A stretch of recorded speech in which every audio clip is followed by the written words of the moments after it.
Hi, everybody. Welcome to The Voice Final Notes. I'm Erin Bigelow here with our top 4 finalists from last night. Thank you so much for being here, and congratulations. Well, let's just get right to it. Last night was intense. Yeah. So, Ricky, you were right up there with Jake at the final moments. Tell us what was going through your mind right before and right after those results were announced. I think all of us kind of prepared ourselves for that moment, and I think I can speak for us when I say I was just happy to be up there on that stage, and whatever happened, I was, at peace with. So I'm really happy for Jake and his family. I think it's going to be amazing for him, and this is just opened a lot of doors for all of us. Yeah, absolutely. Yeah. Now, ladies, social media had some thoughts about you landing in 3rd and 4th place. So when those results were announced, tell us how you reacted, because John, Katie especially, he was visibly surprised. What did you think about what went down? I was great with it. I really was. Like you said, last 4 was my goal in the beginning, and I made it to my goal. I gained so many wonderful fans. The feeling of that, at first I'm just like, no, this is right. It felt right. And I got to be finalist with 3 of my good buddies and lifelong friends. And I got to wear a sparkly dress, so Always a plus. Right. Yeah. Yes. Yeah. I mean, top 4 is obviously an honor no matter what, but how did you react to the results? I was fine. I mean, honestly, it was already revealed to me.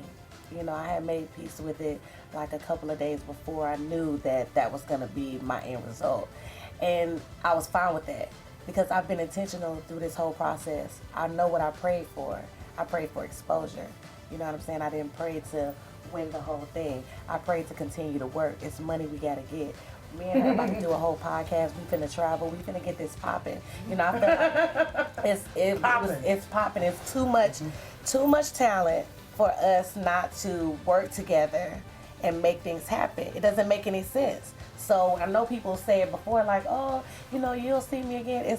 You're going to see us again, baby. The thing that was so special about this season is we were all artists first. Nobody propped us up, put us in outfits, and told us to sing. We was doing this as full-time musicians before we came, so we know how to get out here and get it. So for me, I'm ready to get to work. How much attention do you guys pay to the fan speculation throughout the season? When people are saying, oh, this artist seems to be the front runner right now, is that something that you want to have in your orbit while things are going on, or do you just try to stay in the moment? I think for me, I just try to stay in the moment. But, you always see that. I can't help but look at some of the comments, And with the iTunes streams being tracked as well, that's definitely a factor, too. I don't even know how to look for it. I had an Maybe idea. that's a blessing. Jake had been the top streamed artist for I think it was 3 weeks in a row before this. So I was kind of anticipating that he was, if not going to be the winner, then probably runner-up, Yeah. But he was also the only one-chair turn since Chris Blue, I think. I guess you're right. That just proves that it's anybody's game from the start, right? Yeah. Absolutely. Yeah. But just with this whole situation, listen, you can take opportunities, it's up to you. You get the opportunities, but it's up to you to, roll with it. And everything has to come to an end, you know what I'm saying? So, girl, we ready to go. Yeah. Okay, I'm about to get this money. What did your coaches have to say at the end? What did John have to say to you after those results? He was disappointed. He's like, maybe we should have done a different song. He's like, I feel like I did you wrong. I said, listen, John, I'm happy. Because everything happens for a reason, and everything's perfect in its timing. As long as you trust the process and roll with it, and that's what I did through the whole experience. I think I had 2 moments of like, oh, this is really stressful, but majority of my experience at The Voice, it was kind of easy in a sense that I had so much fun. I got to get away, to come to great weather, because I'm from Chicago, and grow with these amazing artists in friendship and community, and to take that platform and run with it. I got to do so many fun things and meet so many wonderful people and open up, people say a lot at home in Chicago, Katie, you're the best kept secret in Chicago. I'm not anymore. Not anymore. And I'm really excited about that. What about parting words from Gwen and Blake? Oh, from Gwen, she basically was saying that she saw me feel free, and that's how I felt. It was crazy. Like for me, I said I was like a black Cinderella. Like I came in, you know, I was shy. Well, I was never shy, but you know, kind of unsure, nervous because this is a different situation, and just I watched myself become a better woman. And to me, and that's the blessing about the coaches and how sincere they are.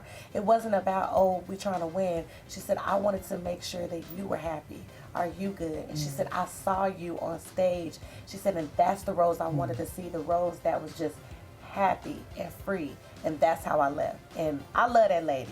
She is so sweet. She bought me a diamond necklace. What was it? Gold, A cross. It was so beautiful. Oh, wow. I know. A gift from Gwen? Yes. Yeah, priceless. Very nice. I know. I couldn't get her nothing. But you will. I will. You will. Stay tuned. And what did Blake have to say afterwards? Came so close. Yeah, Blake is the man. He's one of my favorite people. He came up on the stage and gave me a parting bottle of whiskey. And That tracks. That sounds very on brand. Cool. We shared a drink. And, you know, we exchanged, gave me his number, and we'll be in contact. You know, I think this is probably, hopefully, just the beginning of our relationship together. So, Yeah, looking awesome. forward to it. Yeah. What really set this season apart was having each coach with one artist in the finale. That hasn't happened in 7 seasons. But not only that, there were multiple genres represented. This wasn't a finale dominated by country artists or pop artists. We had rock, we had R&B, we had gospel, we had soul. How cool was it to have that many different musical factors brought in? I think it was incredible, and you know, like you said, each of us, I think, in our own right, is our own artist, you know, and it's so cool to see all these genres represented so well. I had a blast watching everybody perform. Yeah. So. And let's talk about the performances. You all slayed with some pretty amazing duets. I mean, Ricky, where did that falsetto come from? I think everyone was pretty like, where has this been all season? I had to channel that Prince, you know what I mean? If I hadn't been watching the TV, I don't think I would have known who was you or which falsetto was Gary Clark Jr.'s. I mean, you matched him note for note. Thank you. Yeah, you know, he chose that song, and I was so happy. It's such a great song, and also it just gave me the opportunity to showcase another side of me that I hadn't, you know, no one had seen yet, which was amazing. And he's been, you know, someone I've looked up to for so long. To sort of play with him on that stage was incredible for me. Yeah. You know. And Rose, I mean, if there's a time to belt it, it's on stage with Yolanda Adams. I mean, tell us about that epic team up, because you took us to church. Yeah, that was a gift. They've never had a gospel artist come on that show. Really? Yeah, no, I don't think so. Yeah, so that was a blessing. Everybody was excited, the band and everybody. It was just to be able to leave out the way that I started my journey and the way I lived my life, period, even though I cuss a little bit. But to leave out that way, because my thing was I wanted to make somebody feel something. That's every time I perform, I want you to feel something. So to give people that probably would never listen to gospel or, you know, whatever that kind of, you know, it was a blessing. She's such a sweetheart. I had a blast. At first I was kind of just standing there and she was telling me, girl, come on and sing. So I was like, okay, let me get in there and jump in real quick, because I was so in awe of her light and her love. But it was a treat. I absolutely adore that lady. I've always wanted to sing with her. Love it. And the one and only Adam Lambert. And we've never heard that Cher song that way, so this just seemed like the stars aligned for this performance. What a sweet soul. I mean, obviously a mad talented man can sing like a crazy person. And I got to sing with him. But beyond that, he was just so fun. We had fun before, and we really connected. And then it was easy to get on the stage with him. He knows how this works. He's done this Absolutely, before, and yeah. He gets it, and he helped lighten the pressure, too. It was a delight to sing with him. Yeah. And now all your original songs are out there as well. Was that moment, that experience of creating those original songs, was that kind of a defining moment of, wow, this is really happening? What would be the defining moment of your time on the show? Well, for me, my moment, you know, I think was with Let It Be. That was the most emotional and heartfelt performance I think I've ever given, and at that level was amazing. But the original song was really cool for me because I think I got a chance to show America and the world really the artist I want to be when this is all over, when I'm, you know, what I'm going to record next. And I'm so happy that they respected it, and it charted at #1. on iTunes, which is amazing. That's So crazy. I'm looking forward to writing some more and you know, hopefully sharing it with the world. Yeah, yeah. Original music, ladies. I love the lyrics that they gave me. I felt like it fit my whole journey, basically my life. You know, for me, I'm a genre crosser. Because people don't really know. People don't really know what I do. They're like, "What do you do?" I'm like, "I just love." There's no boundaries. It's no boundaries. You do you. I'm a habitual boundary crosser, so that's what I'm gonna do. Is I'm gonna cross these genres. So the lyrics to that song about steamrolling and just making it's basically a testament to how I am now. Like I'm talking about making your own way. You ain't waiting on no opportunities to come. You know, that's how I live my life. I think I might have answered it crazily, but you know. It was good. That was Okay. good. All You're right, good. okay. What about you, Katie? At first, they you know, I worked with songwriters, and they're like, okay, give me a pop tune. I said, well, this is out of my comfort zone because I'm a blues singer from Chicago.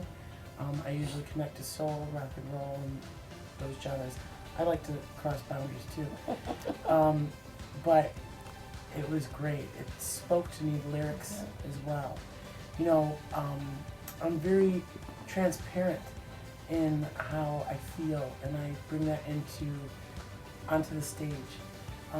And that song, All Better, because we've all been broken, we've all been hurt. And it just shows that you could be angry about a situation, and that's good to feel your feelings, and it's good to take ownership and flaunt it on stage. Yeah, and that's what you did. And that's what I did. Love it. Each coach has their own signature personality and style. We've heard multiple times that Kelly is the mom of the group, but Blake is apparently the liar, he said on the show last night. Any insight you care to shed on that? I mean, that was just playing, you know, Sure. but I think he's actually one of the most genuine people I've ever met in my life. Yeah. And I love that about him because I know I can take his words seriously. Whatever he says to me, he means, and it's coming from the heart. So, you know, it's something that I really appreciate. Yeah, absolutely. yeah.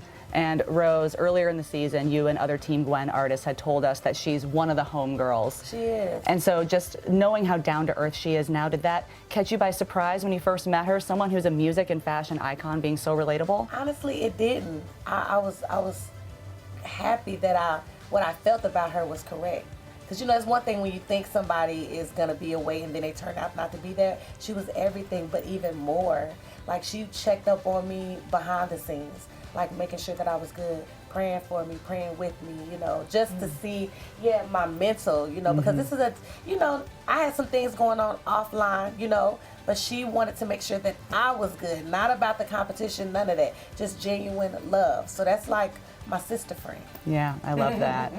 And Katie, you broke out an impression of John last night. I believe it was the clap and the arm raise yeah. when he's jamming out to your performance. That was good. After all of the time you guys have spent together, does anyone else, have they mastered a line or a mannerism from their coach? Anything Blake does that you could care to demonstrate at the moment, or Gwen? Nah, every now and then I try, you know, when I try to speak like him, I get that southern accent going, but there's not one thing in particular. Yeah. But He he's does just he been does so this great. when he wants someone to pick him, but Oh, other yeah? than that. Nah, he's amazing. Well, we can't let you guys go without spilling a little bit of tea. They're not here, but we're going to talk about him anyway. It is time for Coaches Confidential. Which coach is the most likely to make you cry? It can be happy tears, it can be sad tears. Who brings the tears at all? We got a Kelly, we got a Gwen. Just go with your gut. Oh, do it again. I like the beat. Oh, we got, okay, so 2 Gwen and 1 Kelly. Why Gwen? She is such an emotional woman, and I love it. Yeah. Like every time she loved you Yeah. and loves you, and you could just see that radiating from her. Yeah. So she'd always make me cry. She's Always a very makes me sweet cry. woman.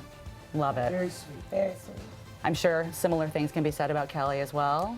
Yeah, I just think, like you said, she's kind of the mother figure and the coaches, and I think that she comes from such an honest and heartfelt place. Whenever she talked to me, I feel like she was on the verge of tears herself, so I had to go with Kelly. They all take it so seriously, you know, it really means a lot to Yeah. them. Yeah. Yeah.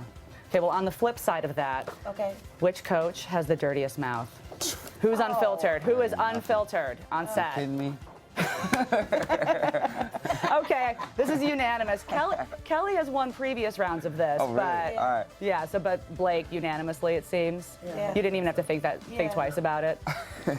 I think that tracks. We'll move right along. All right, which coach is the biggest diva? Oh, Again, that can be a compliment. Biggest diva. I'll go. John,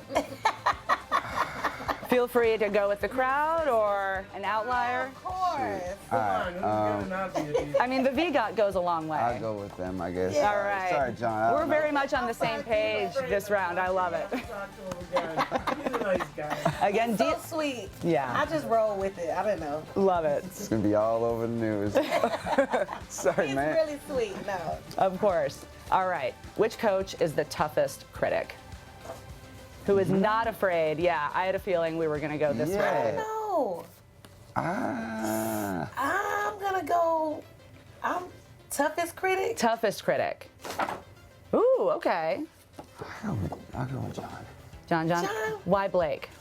I think because Blake is a person that, oh my gosh, I don't want to say this. I love him. I think Of course. to get him to stand up and celebrate you, like you have to really impress Blake. Like he's not easily impressed. Is it me? No, I think you're right a You little bit think too. it's me? I think you're right. Hey, But that way, when he does stand up, I mean, I was on. when his he team does for a stand little up, bit, you know you slayed it. So that's always a good thing. When he does stand up, you know you crushed yes. it. Yeah. I just because I don't know. Am I wrong? you're wrong. But it's okay. You're right too. I don't know. John, There is no right or wrong answer. John It's just could your be feeling. critical, maybe. Just for reference, John has dominated this category in the past. Oh yeah. Never. No, but here's the thing about John though. Okay, let me tell you. He's like such a musical genius. Yeah. He's so in That's his right. head, and sometimes he'll just say what he thinks. But I have mad respect for that. Yeah. As a critic, that's how I wanted to be. He knows what he's talking about. All these guys He's never do. done it to me, so he was a little critical. Okay. Yeah, he hears a lot. You know, he knows what's going on musically, and Oh, and yeah. not that everybody does here, but I'm saying I think he hears things a lot of people don't. He's a little more academic about it, it seems. Oh my gosh, yeah. Yeah. He's a brainiac. He's a Yeah. smart man. Love it. All right, which coach is most addicted to their phone? Who's just posting stories left and right and cannot stop? okay. We got a Kelly, I guess. Gwen. I guess so, Kelly. Kelly. Okay, these ladies have dominated it. Are the guys just not on their phones or what? They on their phones, but they ain't posting. I don't see I him. think Blake's got flips still. I don't see him on her phone. Sorry, Kelly. Yeah. Love you. Love it. Okay, and last but not least, which coach sings on set the most? Oh, Who just cannot hold it in? really? Yeah, I agree with you. I We've hear heard him all John the time. before. He's a spoodly bopper like we are. Is he really? He scats. Hey, I gotta I've never. go Where do over I there to be? get a Coke. He does. Yeah. I've heard So him do where that y'all? stuff. I ain't never. I don't know. I guess I be too busy getting my. You're singing on set all the time, right? I mean, I don't know. I be too busy switching wigs. I switch so many wigs. I don't know. I've never. So I didn't get privy to that. Thanks a lot, John. I really enjoyed it. well, on that note, before we let you guys go, is there one last message you'd like to deliver to your fans? And Ricky, I'll start with you. Yeah, honestly, I've said this and I'll say it again. Thank you so much for getting me here. I've been living my dreams, and you guys are making it possible. And thank you for everything. You know, it's just been amazing. Awesome. Rose? I just want to tell my fans, my family, that I really appreciate you guys for riding with me this whole way through. You know it's not over with. And I also want to encourage anybody who has a dream or has something that they absolutely want to do. It is attainable, but you got to put yourself in a position to be ready when it comes. If you don't put yourself in a position when it comes, then you won't be able to receive it when it comes. I said that a lot. Wise words. That's good. I heard it. I heard it. Katie? So what do you say? When it comes? When it comes, you know, stay ready so you ain't got to get ready. I want to say thank you for voting for me. Thank you for believing in me. And thank you for letting me be my wonderfully weird self without holding back. Thanks so much, you guys. That's a wrap for season 17 of The Voice Final Notes. We'll see you guys next time. you. Thanks for watching, and we can't wait to see what's next from you guys. There you go. Thank you. Thanks for having us. Bye.